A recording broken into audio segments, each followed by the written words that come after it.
The new woman is here, so you can get lost. On my 6th wedding anniversary, my husband walked in holding the hand of a younger woman. My mother-in-law looked at her and smiled radiantly. Our real daughter-in-law has finally arrived. Then, divorce papers were thrown in front of me. While I was packing my bags, my mother-in-law stole my credit card. She headed to a high-end department store, promising to buy the new woman luxury goods.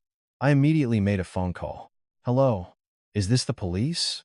I'd like to report a theft.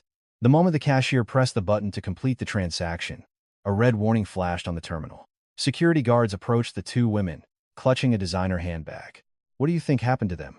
Before we begin, if you could like and subscribe, and leave a comment about where you're listening from. I'll wish for happiness to find you there. Sarah gazed at the pot of hearty beef stew on the dining table and smiled with satisfaction.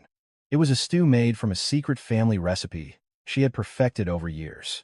The sound of it simmering in the cast-iron pot filled the quiet house. Today was her 6th wedding anniversary. Sarah was 45 years old. At 29, she had single-handedly founded an artisanal food company, Artisan Harvest Foods. For 10 years, she had worked day and night to grow it. She married late at 39. As soon as they were married, her in-laws insisted that she change the company's ownership to a joint title with her husband, Michael. Overjoyed at having a family, Sarah readily agreed. She figured it would be fine, since she was the one running the business anyway. 6 years had passed like that. Sarah glanced up at the clock. 7 p.m. It was time for Michael to come home from work. She untied her apron, hung it on a chair, and stood before the mirror. She smoothed her stray hairs and applied a soft shade of lipstick. A gentle smile spread across her reflection. The sound of the front door opening echoed through the house. Sarah's face lit up, but something was strange. She should have only heard the sound of her husband's dress shoes, but the sharp click-clack of unfamiliar high heels accompanied it. An unfamiliar, sweet perfume wafted into the living room. Furrowing her brow, Sarah walked towards the entryway. The sight that met her eyes made her freeze in place. Her husband, Michael, was standing there. On his arm was a young woman Sarah had never seen before. She looked to be in her early 30s, dressed in a short skirt and high heels, standing as if she owned the place. Sarah's heart sank, but that wasn't all. Her mother-in-law, Brenda, emerged from behind the young woman. Brenda, 72, was holding the young woman's hand tightly, her face glowing as if welcoming a long-awaited guest. Sarah stared blankly at the scene, unable to comprehend what was happening. Her mother-in-law spoke. "Oh, our real daughter-in-law has finally arrived." With that single sentence, Sarah's entire body went rigid. She couldn't believe her ears. Real daughter-in-law? Then what did that make her? The young woman smirked, her eyes raking over Sarah from head to toe. It was a look one might give an insignificant object. Sarah's hands began to tremble. Her husband, Michael, wouldn't even meet her eyes. He simply took off his shoes, walked into the living room, and collapsed onto the sofa. His expression was one of complete indifference. His wife of 6 years was standing right in front of him. Yet, he looked at her as if she were a piece of furniture. Sarah finally managed to speak. "Michael, what is going on?" Her voice shook. She tried to ask calmly, but inside, she could hear something shattering. Michael sighed, annoyed. "Let's just make this clean." He then pulled an envelope from his suit jacket. He tossed it onto the coffee table. With a trembling hand, Sarah picked it up. They were divorce papers. Sarah's vision went dark. The words blurred together. Her heart pounded wildly, and her legs felt so weak she thought she would collapse. Just then, her mother-in-law strode toward her. Her wrinkled face twisted in a vicious sneer. "What's a barren woman like you going to take from here?" Brenda's sharp voice echoed through the living room. Sarah felt like she couldn't breathe. It was a phrase she had heard for 6 years, but today, it pierced her heart like a dagger. Brenda pointed a finger at Sarah and screamed, "You useless woman, you couldn't even give us an heir, and you have the nerve to eat at our table? Your insides are probably so rotten that no child would ever take root." Sarah's eyes welled up, but she refused to let the tears fall. She bit her lip and held them back. Brenda didn't stop. "That little hobby you were fiddling with? My son is the one who turned it into a real company. You don't own a single spoon in this house." Sarah's fist clenched. Her nails dug into her palms, but she felt no pain. Rage burned through her. Since she was 20, she had woken up at dawn to research and perfect her recipes. At 25, she began writing them down, one by one, in a notebook, creating her signature sauces and preserves. At 29, with a small loan, she started a small kitchen, and for 10 years, she poured her blood, sweat, and tears into it. She stayed up all night to make deliveries, ran around to secure new clients, and her hands were chapped and calloused from a decade of work. That was the company she had built. And now, her son made it what it is? Sarah looked straight at her mother-in-law. Instead of tears, a cold, hard glint flashed in her eyes. Brenda spat out one final insult. Now get out. The living room fell silent. The young woman was idly examining her nails with a bored expression, and her husband was just staring at his phone. Sarah slowly lifted her head. Her trembling hands had stilled. The boiling rage in her chest had cooled into something hard and solid. Sarah carefully folded the divorce papers and held them in her hand. She made a silent vow. Just you wait. The company I built, I will take it back with my own two hands. On the dining table, the beef stew was still simmering. It was the anniversary dinner she had prepared with so much care. But now, its warm steam was dissipating into the empty air. Without a backward glance, Sarah walked to her room. Her back was straight, her shoulders held high. The tears never fell. Sarah signed the divorce papers. Her fingertips were cold. She stared blankly as the red ink from the notary's stamp pressed clearly onto the paper. 6 years of marriage, ending with this one little stamp. It felt like a part of her heart had been carved out. Michael snatched the documents and left the room without a second glance. The door slammed shut behind him. Sarah was left alone in the empty room. Outside, the evening sunset painted the sky in shades of red.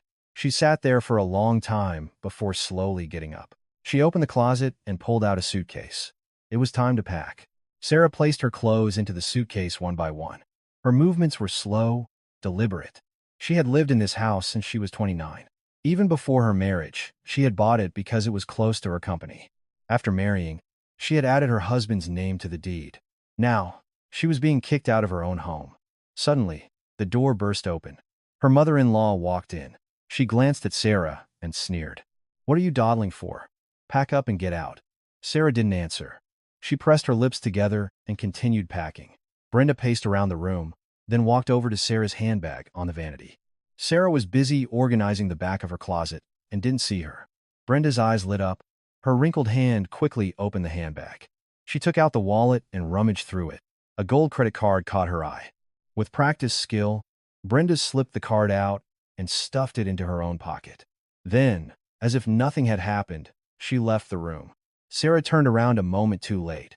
Her mother-in-law was already gone. The next afternoon, Brenda and the young woman, Tiffany, were in a high-end department store on Fifth Avenue. Leather handbags were displayed under sparkling lights. Tiffany expertly picked up one bag after another, examining them. Brenda gestured to a sales associate with her chin. "Bring out your most expensive ones." The associate bowed politely and brought over several handbags. Tiffany preened in front of the mirror, trying them on. Brenda spoke with a satisfied expression. "Pick whatever you want. It's money that barren woman earned for our family. Don't worry about the limit." Tiffany smiled coyly. "Oh, Mother, thank you so much." They selected 3 handbags and 2 wallets. The associate led them to the register. Brenda triumphantly presented Sarah's credit card. The associate swiped it through the machine. A moment later, a sharp beep sounded from the terminal. The associate's face fell. "Ma'am, just one moment." She checked the screen again, her face growing pale. "This card has been reported as lost or stolen." Brenda's expression instantly soured. "What? What are you talking about?" As the associate contacted the security team, Tiffany's face turned white. The two looked at each other, bewildered. A few moments later, 2 security guards in black suits approached them. "You attempted to use a card that has been reported stolen. We'll have to hand you over to the police." Brenda shrieked. "This is outrageous. This is my daughter-in-law's card." But the security guards were unmoved. Other shoppers began to turn and stare. Someone pulled out their phone and started recording. Tiffany grabbed Brenda's arm. "Mother, please, be quiet." But Brenda was hysterical. Her face flushed red as she screamed at the top of her lungs. "Are you calling me a thief? We're using our own family's card and you're calling us thieves?" The commotion grew, and the police were called. The two were eventually escorted to the local precinct. The image of them being led away, still clutching the luxury handbags, was captured on the smartphones of dozens of shoppers. At the police station, Brenda was still fuming. She slammed her hand on the desk, arguing with the officer. I told you, it's my daughter-in-law's card. Let us go, now. The officer shuffled through some papers and replied calmly. According to our records, the cardholder, Miss Sarah Clark, and Mr. Michael Clark finalized their divorce yesterday. Brenda's jaw dropped. The officer continued. Since you are divorced, you are no longer family. You used another person's card without permission. Brenda's face went white. Then, she suddenly slammed the desk again and screeched. Not family? After she leached off our family. She's not family? I'm not going to let her get away with this. The officer frowned. At that moment, Sarah was sitting in her new studio apartment. It was a small room she had found in a hurry the night before. Her suitcase was still packed in a corner. Sarah checked her credit card app on her phone. A notification for an attempted charge had appeared. Saks Fifth Avenue. $8,900. Sarah let out a small, bitter laugh. When she had opened her wallet that morning, she realized the card was missing. She instantly remembered her mother-in-law coming into her room. Sarah had immediately called the credit card company and reported it stolen. Her phone rang. It was a call from the police precinct. Are you Miss Sarah Clark, who reported a stolen credit card? We have apprehended the individuals who attempted to use it. Sarah hung up and looked out the window. It was a cramped studio, but she felt a strange sense of relief. Last night, it had felt like she had lost everything. Her husband, her home, even her dignity. But right now, she felt something reigniting inside her. Sarah clenched her fist. This was just the beginning. It was time to take back everything she had lost, one by one. From her desk drawer, Sarah pulled out a worn notebook. It was the recipe book she had started when she was 25. On the yellowed pages were her densely written notes. 20 years of her life were contained in that notebook. Sarah held it tightly to her chest. My company, my recipes. These were things no one could ever take from her. Outside, the sun was setting, but in Sarah's eyes, a new light was dawning. A few days passed. Sarah spent restless nights in her small studio apartment. She stared blankly at the ceiling, lost in thought.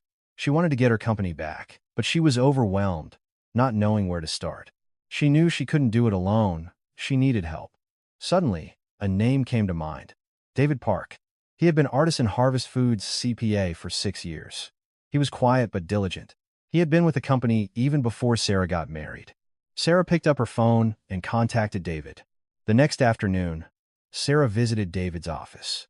It was neat and organized. Files were stacked tidily on his desk, and one wall was lined with books on accounting and finance.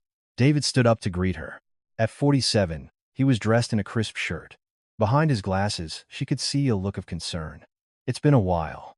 I'm so sorry for what you've been through. Sarah nodded and sat down. She tried to speak, but a lump formed in her throat.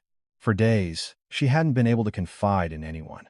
David quietly offered her a glass of water. Sarah took a sip and slowly began to speak. Mr. Park, I wanted to know about the company's situation. What's been happening since I left? David's expression shifted subtly. He hesitated for a moment, then pulled a thick file from his drawer. Actually, I was about to contact you about this. David opened the file. It was a ledger filled with numbers. Circles were drawn in red pen in various places. I've known for a long time. The numbers don't lie. Sarah looked at the documents. David pointed to the red circles. All of these parts are strange. Money was withdrawn under your name, Miss Clark, but they aren't legitimate expenses. Sarah's eyes widened. David pulled out another document. There's also evidence of a shell company being used to inflate the cost of raw materials. The difference was funneled somewhere else. Reading the documents, Sarah's hands began to shake. While she had been sacrificing sleep to grow her company, her husband had been siphoning money from behind her back. How much is it? David paused for a moment before answering. From what I've been able to track, it's over $300,000. There could be more. Sarah closed her eyes. Rage surged through her, but she forced it down. This was not the time to be emotional. Sarah took the worn notebook from her bag. It was the recipe book she had started when she was 25. This is all I have. 20 years of recipes and the original contracts with our first clients. David took the notebook carefully. He turned the yellowed pages one by one. This is more than enough. We can prove who the company's core assets belong to. A glimmer of hope appeared in Sarah's eyes.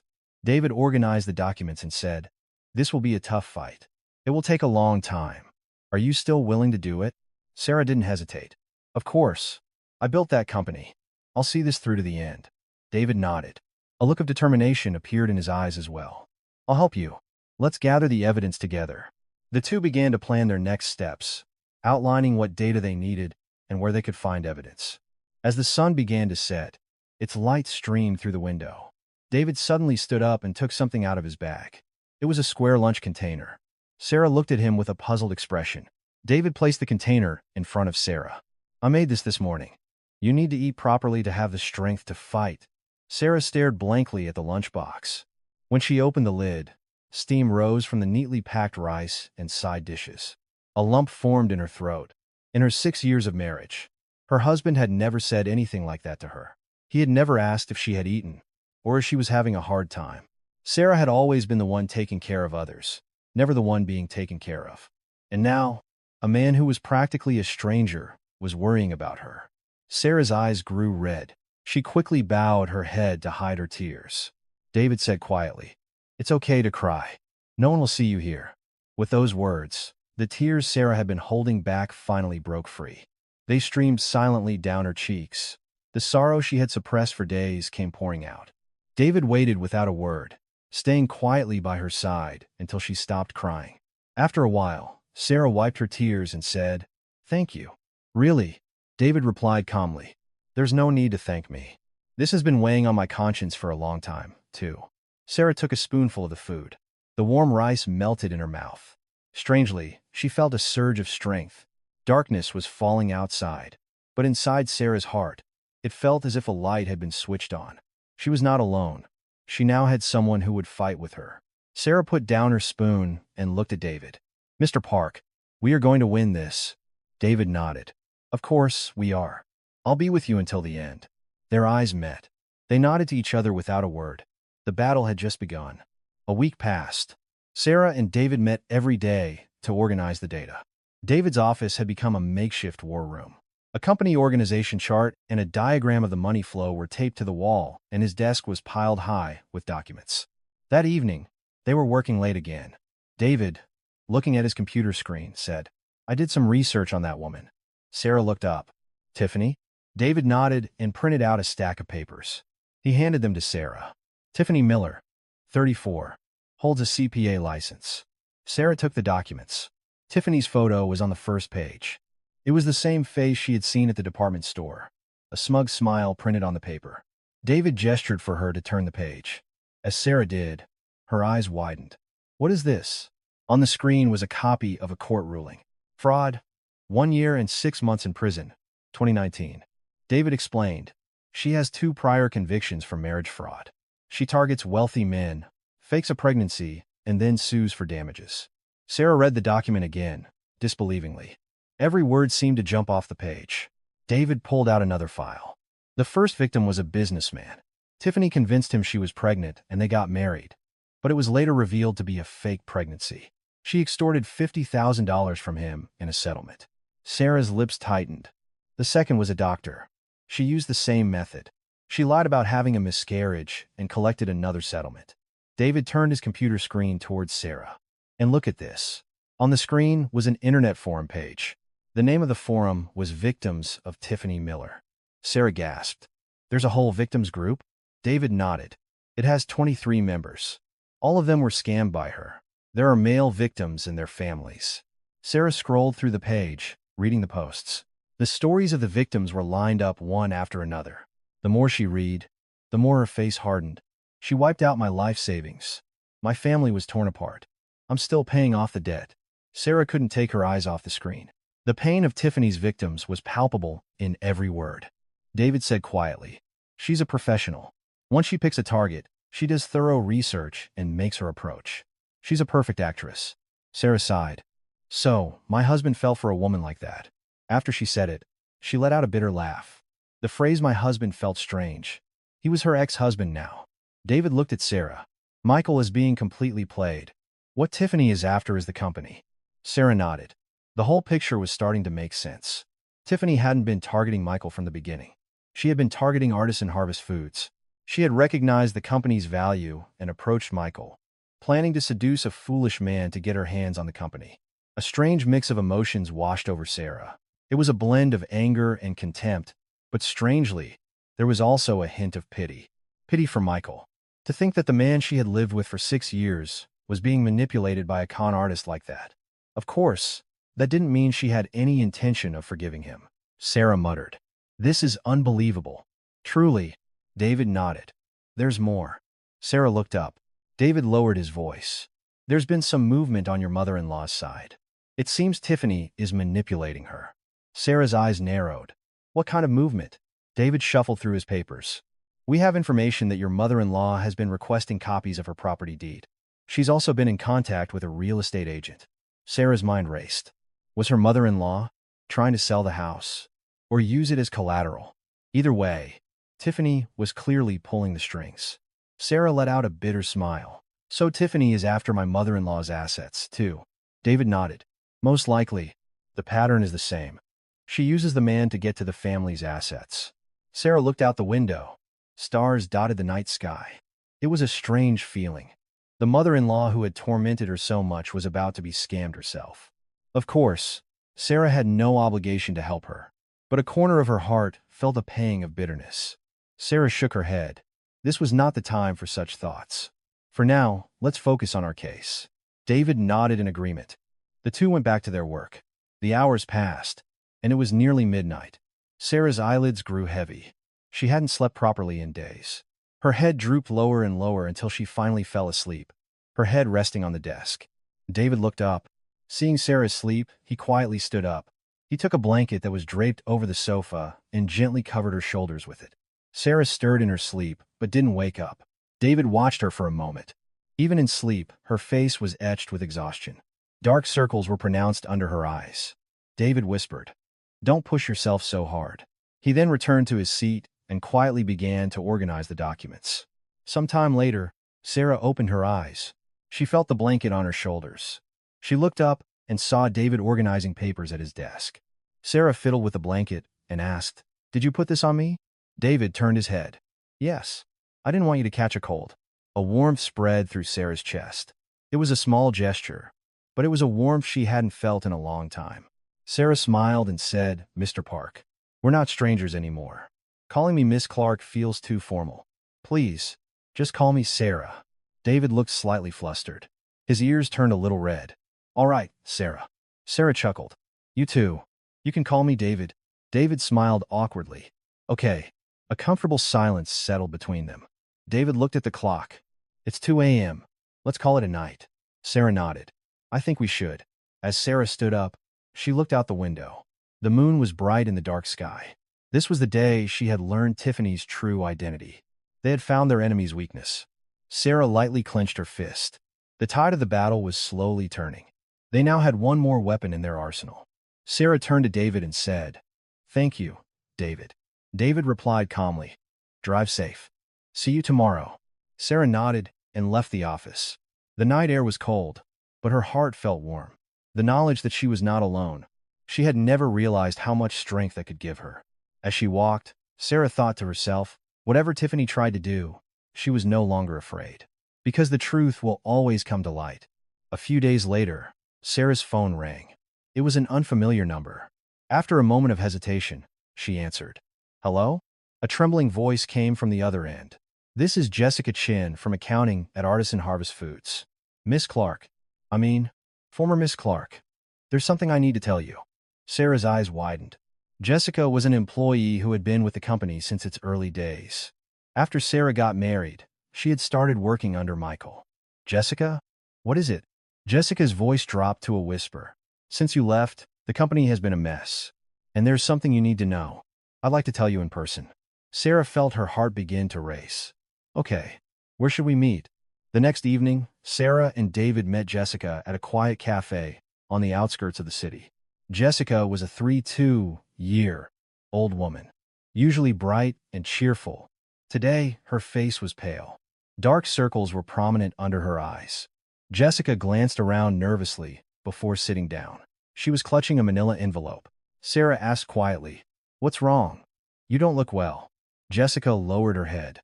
After a long hesitation, she began to speak. "Miss Clark, I'm so sorry. I knew about it too. The things Mr. Clark was doing." Sarah said nothing, simply looking at Jessica. Tears welled up in Jessica's eyes. I just did what he told me to do. But then I realized, this isn't right. It made me so angry to see him ruining the company you built with your own hands. With a trembling hand, Jessica placed the envelope on the table. I've been secretly collecting this. Sarah opened the envelope.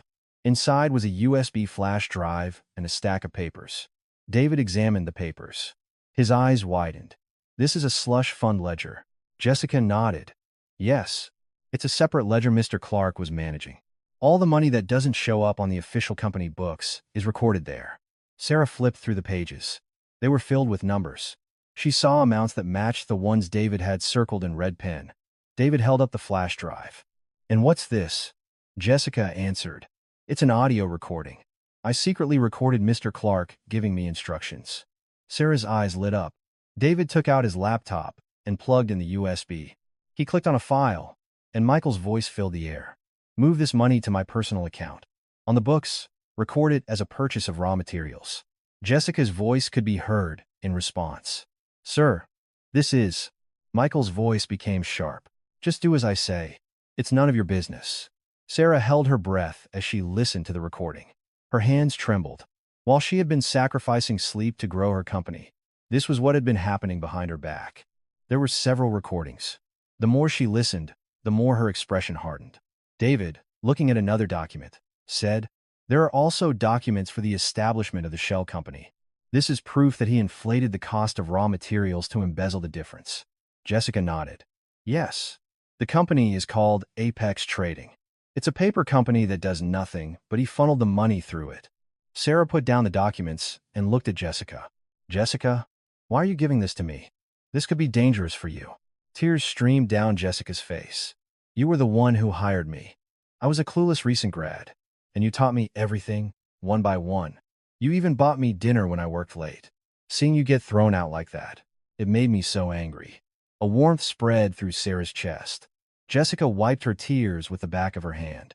If I just stood by, I'd be an accomplice. I couldn't live with the guilt. Sarah took Jessica's hand. Thank you. Thank you so much. Jessica managed a faint smile. After leaving the cafe, Sarah and David returned to the office. They spread the evidence out on the table. The slush fund ledger, the audio recordings, the shell company documents. And Sarah's 20-year-old recipe notebook with the original client contracts. David organized the documents and said, This is enough. We can sue for embezzlement. Sarah nodded. We should also report him to the IRS for tax evasion. And there's something I need to report to the FDA. David looked up. The FDA?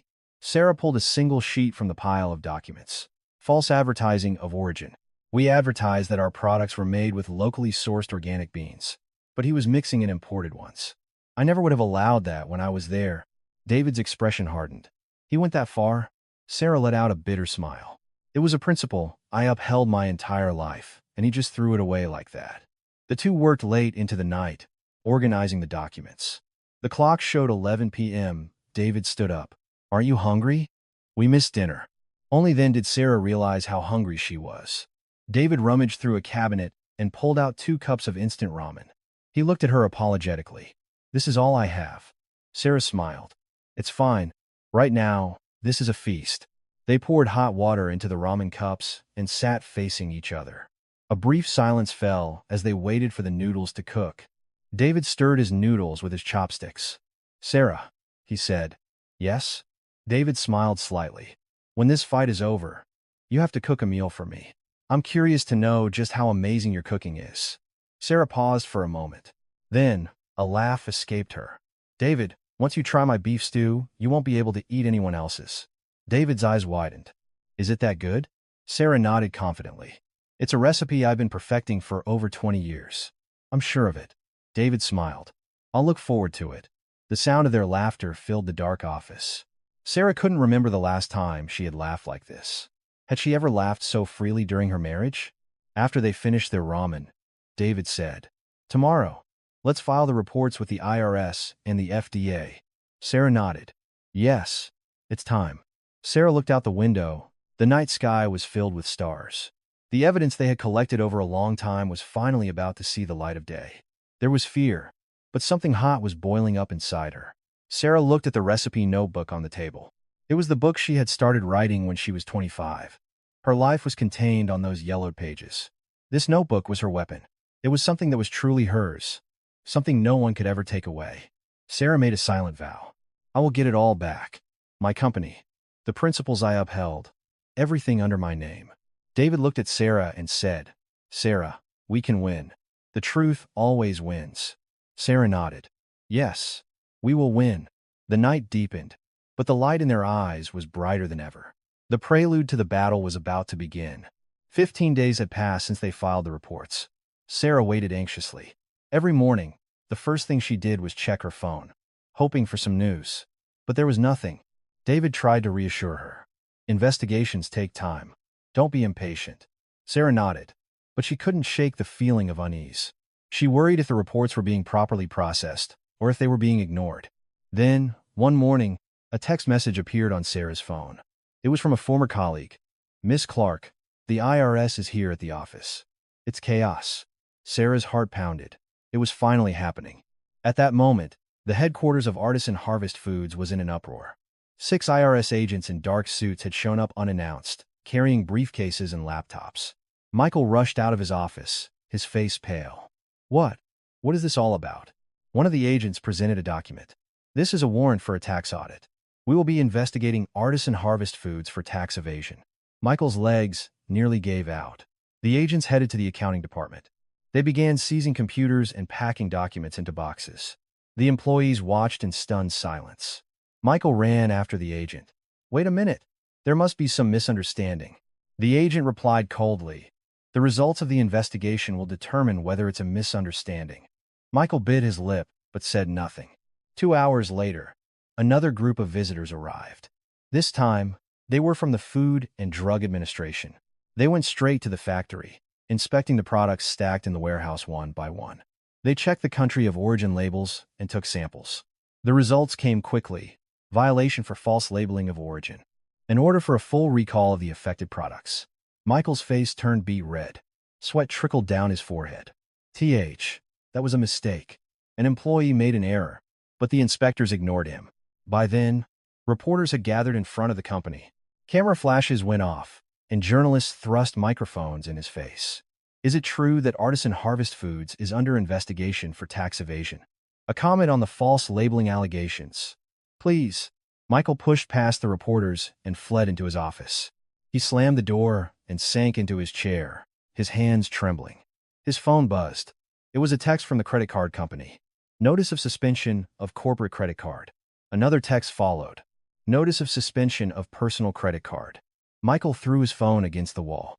Damn it! His furious shout echoed through the office. At the same time, chaos was erupting at Brenda's house.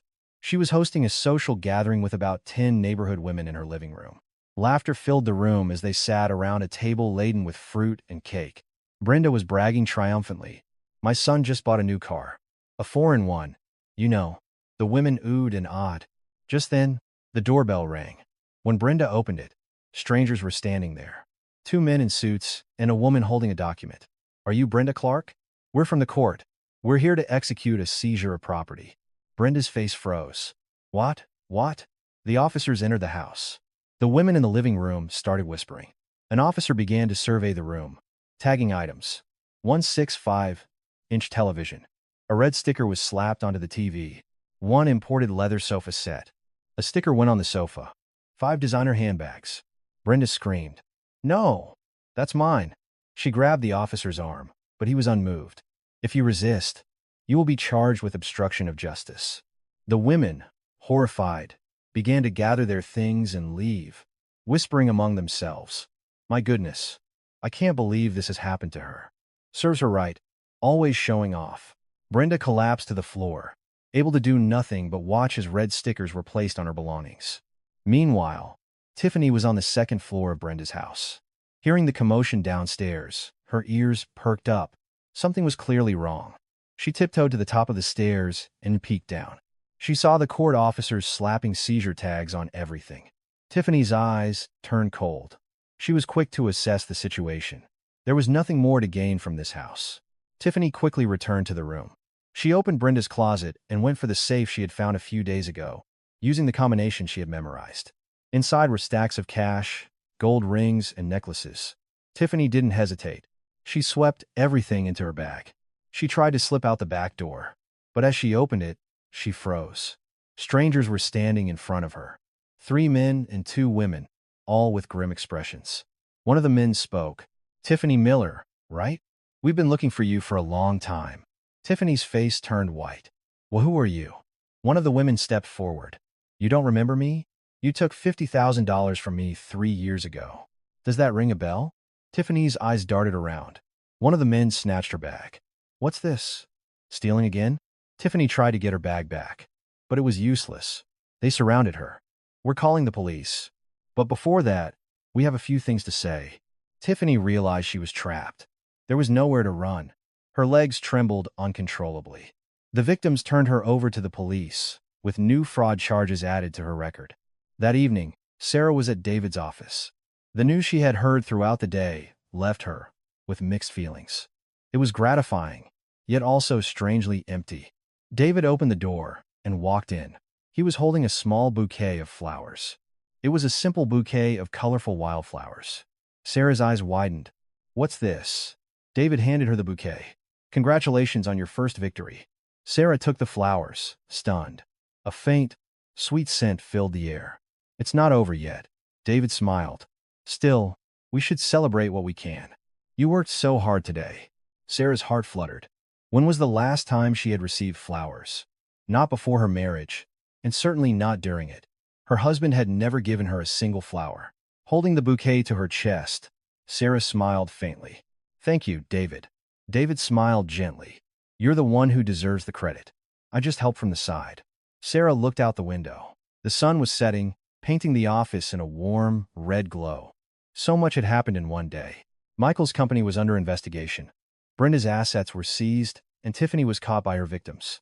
The castle of lies they had built was crumbling, brick by brick. But Sarah knew this was just the beginning. There was still a long way to go. To get her company back, there were more battles to be fought. Sarah put down the bouquet and looked at David. "David, what should we prepare for next?" David nodded. "Now, we begin the legal process. We need to prepare for the embezzlement lawsuit and the suit to reclaim your company's shares." Sarah nodded resolutely. "Yes, I'll see it through to the end." David looked at Sarah, a warm light in his eyes. "I'll be with you until the end, too." They looked at each other and smiled. Darkness was falling outside, but a warm atmosphere filled the office. Sarah made a silent promise to herself. "I will win." And when this battle was over, she would definitely make David the beef stew she had promised him. Everything seemed to be going smoothly. The tax audit was underway, the product recall was in effect, and Tiffany was in police custody. Sarah thought that at this rate, she would soon have her company back. But her enemies were not going down without a fight. One morning, Sarah woke up as usual. The moment she picked up her phone, her eyes widened in shock. 23 missed calls. 37 text messages. Something was wrong. Sarah quickly typed her own name into a search engine. Her heart sank as the results appeared. The #1 trending topic: Sarah Clark assaults mother-in-law. With a trembling hand, Sarah clicked on an article. A video started to play. It was her. In the video, Sarah was screaming. The next scene showed her mother-in-law falling backward. Sarah felt like she couldn't breathe. This was a lie. On that day, her mother-in-law had thrown an ashtray at her first. Sarah had only screamed as she dodged it. But in the video, the beginning of the clip was completely cut out. It was edited to make it look as if Sarah had attacked her mother-in-law without provocation. Comments were flooding in. "I can't believe a monster like that was a CEO. She hit her own mother-in-law? She's not even human. Menopausal hysteria is scary." Sarah's vision blurred. Her hands were shaking violently. Her phone rang. It was David. "Sarah, did you see it?" Sarah barely managed to reply. "Yes, I just saw it." David's voice was urgent. "Come to my office now. Hurry." Sarah threw on some clothes and ran out the door.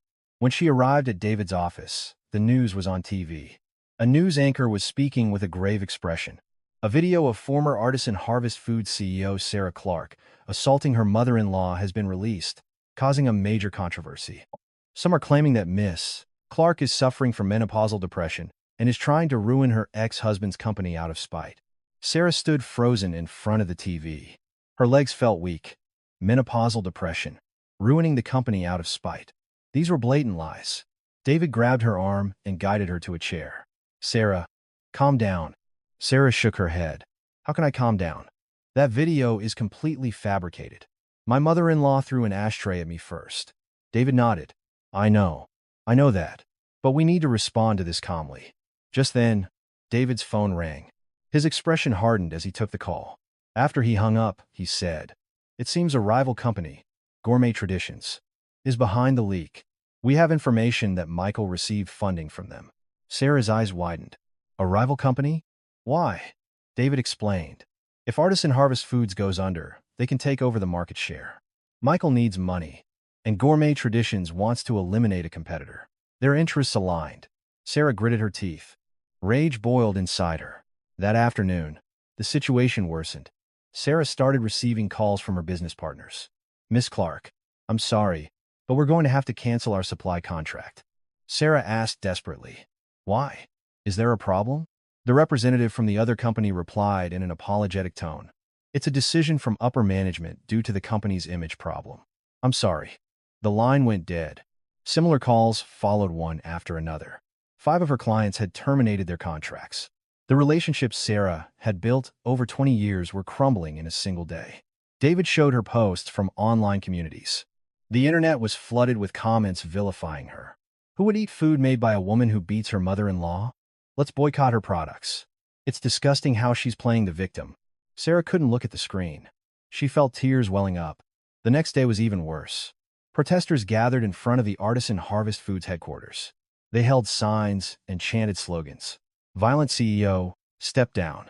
We condemn this deceitful company." Sarah watched the scene from a distance. It felt like her heart was being torn apart. David investigated and found that the protesters were paid actors. But that fact was not reported in the media. The reporters only filmed the protesters. The evening news featured Sarah's name again. Public outrage is growing. Protests continue daily in front of Artisan Harvest Foods. Sarah turned off the TV, but the nightmare wasn't over. The next day, a new article appeared online. Former CEO of Artisan Harvest Foods suspected of bribing accountant. Sarah felt her heart stop. The article alleged that Sarah had embezzled company funds and given them to her CPA, David Park, as a bribe. An anonymous source claimed to have evidence. It was a complete fabrication, but people believed it. The comments poured in again. So the accountant was in on it too. Did those two team up to destroy the company? His CPA license should be revoked. Sarah rushed to David's office. "David, did you see this?" David was already looking at the article. But surprisingly, his expression was calm. Sarah said urgently, "David, I'm so sorry. This is all because of me." David shook his head. "This is not your fault, Sarah." Tears welled up in Sarah's eyes. "What if this hurts you? You should distance yourself from me. I'll handle this alone." David looked straight at Sarah. He took her hand. Sarah looked up at him, surprised. His gaze was steady and strong. "Sarah, I believe in you." Sarah's lips trembled. David continued, "I knew from the beginning. I knew this fight wouldn't be easy, and I knew our opponents wouldn't just sit back and do nothing." Sarah couldn't speak. David squeezed her hand. "I will be with you until the end, no matter what." A hot tear escaped from Sarah's eye. The tears she had been holding back finally broke free. It was something she had never heard in her 6 years of marriage. "I believe in you. I'll be with you until the end." She had never heard those words before. But now, this man was saying them to her. Sarah wiped her tears with the back of her hand, but they wouldn't stop. David said quietly, "It's okay to cry. You can cry now." Sarah finally broke down, sobbing silently. The injustice, the anger, the fear she had bottled up for days came pouring out. David stood by her without a word, holding her hand until she stopped crying. After a long while, Sarah wiped her tears and said, "Thank you, David." David smiled gently. "There's nothing to be thankful for. We're on the same team." Sarah looked out the window. The night was deepening. The situation was at its worst. Public opinion had turned against her. Her business partners had left her, and both she and David were being slandered with false accusations. But Sarah didn't give up. The truth was still out there. The original, unedited video. It had to exist somewhere. Sarah clenched her fist. "I will find it. I will reveal the truth." She couldn't let herself be defeated like this. Sarah looked at David and said, "David, we have to find the original video." David nodded. Yes. Let's find a way. The two of them stood up again. The fight was not over. The night was dark, but the light in their eyes had not been extinguished. Several days passed.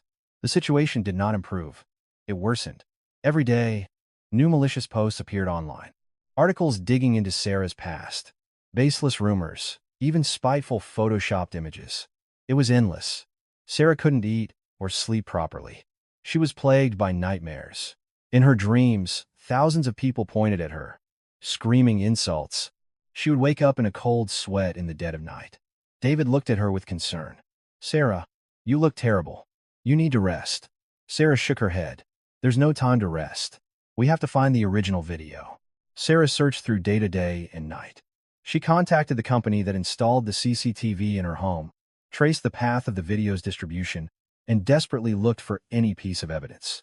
But her body was reaching its limit. One afternoon, Sarah was reviewing documents in David's office when the world suddenly started to spin. The words on the page blurred together. Sarah shook her head, trying to clear it, but it was no use. Her heart began to pound erratically. Her chest felt tight, as if a band was squeezing it. She tried to breathe, but it felt like no air was getting in. She reached for the desk to steady herself, but her hands had no strength. She collapsed to the floor. David rushed to her side. Sarah! Sarah! His urgent voice sounded distant. Sarah's consciousness began to fade. Call 911. Now, after that, she remembered nothing. When Sarah opened her eyes again, she saw a white ceiling. She was in a hospital. An oxygen tube was in her nose, and an IV line was attached to her arm. She turned her head. Darkness had fallen outside the window. It was night. Then, she sensed a presence beside her. It was David. He was sitting in a chair by her bed, his head bowed in sleep. His hand was holding hers. Sarah stared at him, dazed.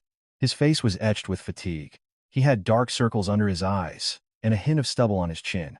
It looked like he had been by her side all night. A lump formed in Sarah's throat. As she slightly moved her hand, David opened his eyes. Waking up, he saw her and his eyes widened. You're awake. His voice was hoarse. How long had he been here? Sarah managed to speak. David, what are you doing here? David squeezed her hand. Of course, I'm here. You collapsed. Where else would I be? Sarah's eyes grew red. David said gently, I'll stay by your side. I will never leave you alone. At his words, Sarah felt a fresh wave of tears threatening to fall, but she held them back. What did the doctor say? David replied. He said you collapsed from overwork and stress. You need to be hospitalized for a few days and get some rest. Sarah shook her head. I don't have time to be in the hospital. I have to find the original video. David said firmly. Sarah, your health comes first right now. I'll find the video. You just rest. Sarah started to protest but then closed her mouth. She had no energy. It was an effort to even lift a finger. David pulled the blanket up to her shoulders. Just sleep for now. I'll be right here. Sarah closed her eyes. David's warm hand was still holding hers. A strange sense of peace washed over her. It was a feeling of security she hadn't felt in a long time. Sarah drifted off to sleep. The next morning, Sarah woke to the sunlight streaming through her hospital room window. She looked over and saw that David was gone. In his place on the bedside table was a note. Want to get some breakfast? I'll be right back. Wait for me, David. Sarah picked up the note and smiled faintly. Just then, the door to her room burst open. Sarah thought it was David, but she was wrong. A group of people carrying cameras rushed in. They were reporters. Are you Sarah Clark? Why have you been hospitalized? Do you have a comment on the mother-in-law assault controversy? Are you in the hospital to gain public sympathy? Sarah's eyes widened. Camera flashes went off one after another. The light was so bright she couldn't open her eyes. Sarah pulled the blanket over her face. But the reporters didn't stop. Just one word. Please. Are you running away? A nurse rushed in. This is a hospital. Please leave. A scuffle broke out. Through it all, the sound of camera shutters didn't stop. Sarah covered her ears. Her heart started to race again. Her breathing became shallow. Just then, someone ran into the room. It was David, holding a plastic bag. Seeing the situation, he immediately stood between Sarah and the reporters. Get out of here right now. What do you think you're doing to a patient? A reporter shoved a camera in his face. You're David Park, the CPA, right? A comment on the bribery allegations. David said, coldly, this is a hospital. If you continue to harass a patient, we will take legal action. Get out now." The reporters, taken aback by David's firm tone, hesitated. Hospital security arrived. Eventually, the reporters grumbled and left. The room fell silent. David walked over to Sarah. She was clutching the blanket, trembling. David gently put his arms around her. "It's okay. It's okay now." Sarah trembled in his arms for a long time. Tears streamed down her face, but she made no sound. After a while, she said in a small voice, They said I was hospitalized to get sympathy." David shook his head. "Don't listen to them. The truth is different." Sarah looked out the window. The sky was clear, but her heart was still dark. That evening, another article appeared online. Former Artisan Harvest Foods CEO Sarah Clark hospitalized in a bid for public sympathy. The comments were even more brutal. "What a pathetic stunt. She's a great actress. Did she think pretending to collapse would make everyone forgive her?" Sarah put down her phone. She couldn't look at it anymore. David took the phone from her. "I'll hold on to this for a while. Don't look at it." Sarah nodded. She didn't have the energy to argue. That night, Sarah couldn't sleep. Moonlight streamed into her room. She stared blankly at the ceiling. 20 years. She had started writing her recipes when she was 25. Waking up at dawn to check her sauces, stir her preserves, taste testing, and writing everything down in her notebook. At 29, she had started a small kitchen with a loan. She had worked until her hands were raw. She had stayed up all night to make deliveries, run around to secure clients, and bowed her head in apology whenever a complaint came in. She had endured for 10 years to build her company. But what did she have to show for it now? Betrayed by her husband, thrown out by her mother-in-law, and condemned by the whole world. Sarah felt tears rolling down her cheeks, soaking her pillow. She wanted to give up. She wanted to let go of everything and run away somewhere. Then, she thought of David's face. "I believe in you, Sarah. I will be with you until the end." His words echoed in her heart. Sarah sat up. She opened the drawer of the bedside table. Inside was the bag David had brought for her. Sarah opened it and rummaged inside. Her fingers touched something familiar. Her recipe notebook. Sarah pulled it out and held it to her chest. The yellowed pages smelled of time. It was the notebook that had been with her for 20 years. Sarah opened it. On the first page, she saw her own handwriting from when she was 25. "Today is the beginning. I will create the best artisanal foods with my own 2 hands." Tears streamed down her face again. But this time, they were different. "No, I can't end like this." Sarah held the notebook tightly. It was the company she had dedicated 20 years of her life to. She couldn't let it be destroyed by lies. "I will reveal the truth, and I will reclaim my name." Sarah looked out the window. The moon was emerging from behind the clouds. It was the darkest night, but a spark was reigniting in Sarah's eyes. "When tomorrow comes, I will stand up again. I must." 3 days after being discharged from the hospital, Sarah was sitting in David's office. The table was piled high with documents. But the look in Sarah's eyes was different now. It was steady and strong.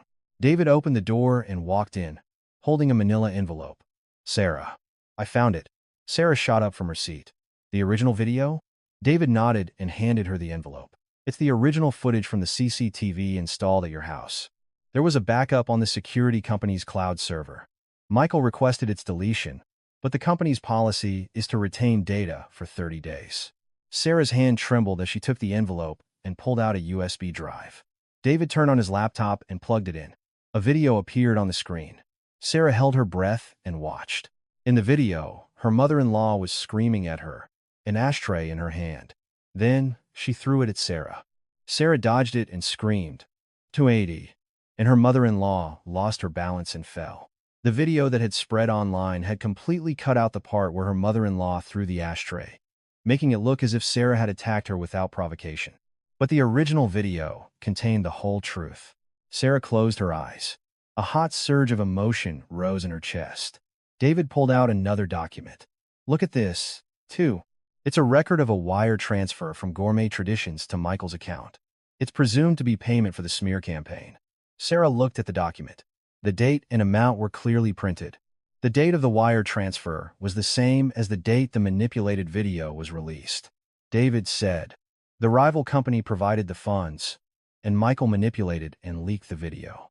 It was a premeditated crime." Sarah put down the document. Her hands were shaking, but her gaze was firm. "I'm going to hold a press conference." David looked at her. "A press conference?" Sarah nodded. Yes, it's time to reveal the truth. I'm going to expose everything to the world. David thought for a moment, then nodded. Okay, I'll help you prepare. 2 days later, in a hotel convention hall in downtown Manhattan, dozens of reporters were gathered. Rows of cameras were set up, and flashes went off intermittently. On the stage was a table with microphones, and behind it was a large screen. Sarah was waiting in the dressing room. She stood in front of the mirror, looking at her reflection. She was dressed in a simple, professional suit. Her face was still pale, but her eyes were alive. Her hands were trembling. Her heart was racing. David approached her. Sarah, are you okay? Sarah nodded. Yes, I'm nervous, but I'm okay. David took her hand. A warm feeling spread from his hand to hers. I'll be right next to you. You're not alone. Sarah looked at David. His steady gaze felt like a strong pillar of support. Thank you, David. A few moments later, Sarah walked into the press conference hall. The camera flashes went off all at once. The light was blinding, but Sarah didn't stop. She walked confidently to the stage. She could hear the reporters whispering, "Isn't that the woman who hit her mother-in-law?" The nerve of her to hold a press conference. Sarah ignored them. She stood at the podium and unfolded the speech she had prepared. But after a moment, she folded it and put it down. The reporters murmured. Sarah began to speak. I am here today to tell you the truth. The hall fell silent. Sarah continued. A few days ago, a video of me allegedly assaulting my mother-in-law spread online. Those of you who saw it called me a monster. I read all of those comments. Sarah's voice trembled slightly, but she didn't stop. However, that video was manipulated. A murmur went through the crowd of reporters. Sarah raised the remote in her hand and pointed it at the screen. I will now show you the original video. The video began to play on the screen. It showed her mother-in-law screaming at her and then picking up an ashtray. The reporter's eyes widened. Her mother-in-law threw the ashtray at Sarah. Sarah dodged it and screamed, and her mother-in-law lost her balance and fell on her own. The hall was filled with whispers. Sarah said.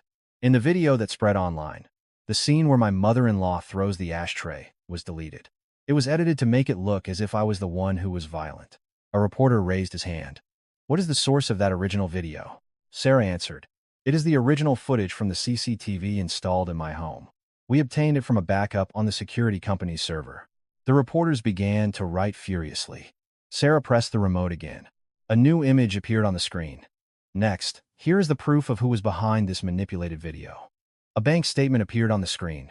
This is a record of a wire transfer from Gourmet Traditions to my ex-husband Michael Clark's account. As you can see, the date is 2 days before the manipulated video was released. Gasps came from the reporters. Sarah continued. My ex-husband conspired with the rival company, Gourmet Traditions, to destroy me. They manipulated public opinion, spread false information, and tried to ruin my life. The murmuring in the hall grew louder. Sarah pressed the remote again. This time, an audio recording began to play. It was Michael's voice. Just ruin that woman's reputation, and all our debts will be paid. Edit the video and release it. The hall erupted. The reporters started taking pictures all at once. Sarah calmly continued. I started researching recipes when I was 25. At 29, I founded my company with my own 2 hands, and for 10 years, I worked day and night to build it. Sarah's voice trembled slightly. After I got married, at the request of my in-laws, I changed the company's ownership to a joint title. And for 6 years, I continued to run the company. But what I got in return was betrayal. The hall fell silent. The expressions on the reporters' faces were changing. Sarah held up the worn notebook from the table. This is the recipe notebook I have kept for 20 years. Every product of Artisan Harvest Foods began in this notebook. This is my true asset. Sarah held the notebook to her chest. I came here to reclaim my name. I believed that the truth would eventually be revealed. Today is the beginning of that. Applause broke out in the press conference hall. It started with 1 or 2 people, but it quickly spread. Just then, the back door of the hall burst open. Police officers entered, and behind them, a man in handcuffs was being led out. It was Michael. The reporters all turned their cameras towards him. The flashes went off like crazy. Michael's face was ashen. He kept his head down as the police led him away. Reporters thrust their microphones at him. Mr. Clark, do you admit to manipulating the video? A comment on the embezzlement charges. Please. Michael said nothing. He just kept his head down as he was led away. Sarah watched him in silence. He was the man she had lived with for 6 years. But now, she felt nothing. A reporter asked Sarah, "Miss Clark, how do you feel watching your ex-husband being arrested?" Sarah thought for a moment and then answered, "I'm just glad that the truth has been revealed. That's all." The press conference was over. As Sarah came down from the stage, reporters swarmed her. But David stood in front of her, blocking them. "The press conference is over. We will take any further questions in writing." David acted as a sturdy guard behind Sarah. The two of them made their way through the reporters and into the hallway. The hallway was quiet. The noise of the press conference faded away. Sarah's legs gave out. She leaned against the wall. It felt like all the strength had drained from her body. David put his arm around her shoulder. "You did well. You were truly amazing." Sarah looked up at David. A warm light filled his eyes. Tears streamed down Sarah's face.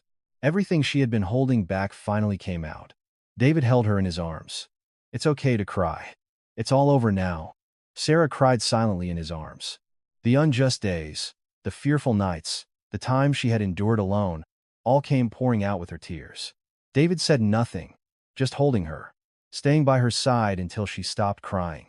After a long while, Sarah wiped her tears and said, "Thank you, David. Thank you so much." David smiled gently. "There's nothing to be thankful for. You're the one who did it." Sarah looked out the window. The sun was setting, painting the sky in shades of red. It had been a long, hard fight. But now, the end was in sight. Sarah looked at David and said, "When this fight is over, I'll keep my promise." David tilted his head. "Promise?" Sarah smiled. "I told you I'd cook for you." A radiant smile spread across David's face. "I'll be waiting." The two of them stood side by side, looking out the window. The sunset glowed warmly on their faces. The truth had finally been revealed to the world, and Sarah's new beginning was just around the corner. 1 year had passed. In front of a high-end department store in Midtown Manhattan, a giant electronic billboard displayed a commercial. Sarah's Harvest, 20 years of handcrafted tradition. In the ad, Sarah was smiling brightly. Beside her were jars of her artisanal sauces and preserves. People walking by looked up at the billboard. "That brand is really popular these days." Sarah's Harvest. "Isn't that the woman from that press conference last year?" "Yeah, she's really something." On the sidewalk in front of the department store, an old woman was pushing a shopping cart filled with empty cans and bottles. She was hunched over, wearing a tattered coat. It was Brenda. Just a year ago, she had been the one lording it over everyone in her neighborhood. But now, she lived in a tiny room in a rundown part of the city, collecting cans to get by. Brenda looked up at the billboard. She saw Sarah's face. That woman. Brenda gritted her teeth. But there was nothing she could do. Her son was in prison. Her house had been sold at auction, and she had to collect cans to eat. Brenda lowered her head and disappeared into an alley, pushing her cart. At the same time, in a state prison in upstate New York, Michael was doing laundry for other inmates in the laundry room. His hands were swollen and wrinkled from the water. "Hey, Clark, get this done, now." A large inmate threw a pile of laundry at him. Michael said nothing and picked it up.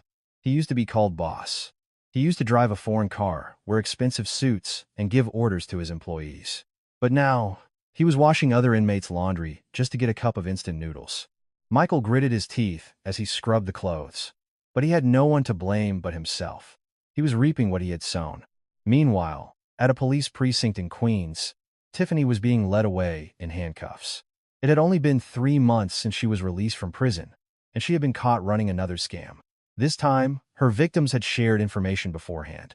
The Victims of Tiffany Miller online forum now had over 200 members. As soon as Tiffany approached a new target, a tip came in, and the police were dispatched. Tiffany kept her head down as she got into the police car. There was no way out this time. That afternoon, Sarah was sitting in her newly renovated office. The view of the Manhattan skyline spread out before her. On her desk was a nameplate engraved with Sarah's Harvest. It was a scene she couldn't have imagined a year ago. After the press conference, everything had changed. Public opinion had completely reversed. People began to support Sarah. Instead of a boycott movement started. The products of Sarah's Harvest sold out everywhere. She had won the legal battle as well. Michael was found guilty of embezzlement and sentenced to 5 years in prison. Sarah regained full ownership of her company and changed its name to Sarah's Harvest. The company grew into a national brand. featured in major supermarkets and department stores, and online sales skyrocketed. The recipes and quality Sarah had built over 20 years were finally getting the recognition they deserved. A knock on the door was followed by David entering. He was holding a file. "Sarah, do you have a minute?" Sarah nodded. "Yes. What is it?" David sat down and placed the file on the table. "I found this while organizing some old files. I thought you should see it." Sarah opened the file. Inside was an old document with a hospital's logo. Sarah began to read it. Halfway through, her hand froze. "What? What is this?" David said quietly. "It's Michael's old medical records. I found them while clearing out his things." Sarah read the document again. Every word seared into her mind. Diagnosis: azoospermia. Date of diagnosis: March 2015. Her hand trembled. 2015 was before they were married. Michael had been diagnosed with having zero sperm count before he had even met her. The memories of the past 6 years flashed through her mind. Her mother-in-law's voice echoed in her ears. "What's a barren woman like you going to take from here? You useless woman. You couldn't even give us an heir. Your insides are probably so rotten that no child would ever take root." For 6 years, she had heard those words. She had been made to believe that their inability to have children was all her fault, that something was wrong with her body. She had lived with that abuse and humiliation. But the truth was different. Michael had known from the very beginning. He had known he couldn't have children. But he had hidden that fact and married her. And he had let her take all the blame. Tears streamed down Sarah's face. It was so unfair, so cruel. The years she had spent with a broken heart, being called barren, the nights she had cried alone, and it had all been a lie. David quietly took her hand. "Sarah." Sarah looked up at him, tears rolling down her cheeks. David said gently, "It was never your fault. From beginning to end. Not once was it ever your fault." At his words, the sobs she had been holding back finally broke free. She cried silently, her shoulders shaking. It felt like a heavy burden she had carried for 6 years was finally being lifted. The days she had blamed herself, hated her own body, and felt inadequate. All of it had been built on a lie. David said nothing, just holding her hand, staying by her side until she stopped crying. After a long while, Sarah wiped her tears. "I think it's really over now." David nodded. "Yes, it's all over now." Sarah looked out the window. The sun was setting, painting the sky in hues of gold and crimson. A few days later, Sarah was standing in front of a building. It was the house her in-laws used to live in. It had been sold at auction, and Sarah had bought it. But she had no intention of living there. David was standing next to her. "Are you sure you want to do this?" Sarah nodded. "Yes. I decided a long time ago." A new sign was hanging on the front of the building. The Hope Center for Single-Parent Families. Sarah had decided to donate the house. She wanted to turn it into a center to help single parents and families in difficult situations. Sarah said, "When I was struggling, I desperately needed someone's help. Now, I want to be the one to help others." David looked at Sarah, a warm light in his eyes. "You are a truly amazing person, Sarah." Sarah smiled. "I'm not amazing. I'm just doing what I can." The two of them stood side by side, looking at the building. The evening sun bathed it in a warm, red glow. A month later, one evening, Sarah was preparing dinner at home. A pot of beef stew was simmering on the stove. It was time to keep her promise. David arrived, holding a bottle of wine. "Wow, that smells amazing." Sarah smiled and took off her apron. "Sit down. It's ready." They sat across from each other and ate dinner. David took a spoonful of the stew. His eyes widened. "What is this?" "This is incredible." Sarah chuckled. "What did I tell you? I said once you tried my stew, you wouldn't be able to eat anyone else's." David continued to eat, barely pausing. "You were right. This is a work of art." Sarah watched him eat with relish. A warm feeling spread through her chest. After dinner, they sat side by side on the sofa. The moon was rising outside the window. David suddenly stood up and knelt in front of Sarah. Sarah was startled. "David, what are you doing?" David took a small box out of his pocket. He opened it, and a ring sparkled inside. Sarah felt her heart stop. David looked into her eyes. "Sarah, being with you this past year, I've become certain." Tears welled up in Sarah's eyes.